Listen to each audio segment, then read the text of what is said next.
સૌથી પહેલાં ઓઇલ ગરમ કરવાનું, એમાં લાલ મરચું, ધાણા જીરું અને હળદર એ ત્રણેય એમાં પાણી નાખી અને પેસ્ટ બનાવવાની. અને પછી તેલમાં હિંગ નાખી અને આ પેસ્ટ એમાં નાખી દેવાની. અને પછી એને સ્લો મતલબ ધીમા ગેસ ઉપર એને પાકવા દેવાનું.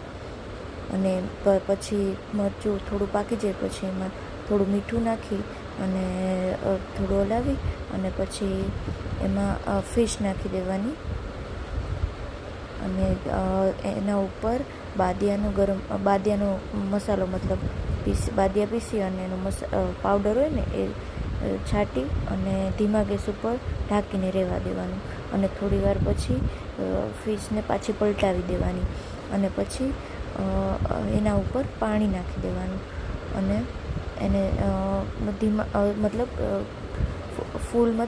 મીડિયમ ગેસ ઉપર પાકવા દેવાનું. અને પછી એમાં ધાણા નાખી અને સર્વ કરી દેવાનું.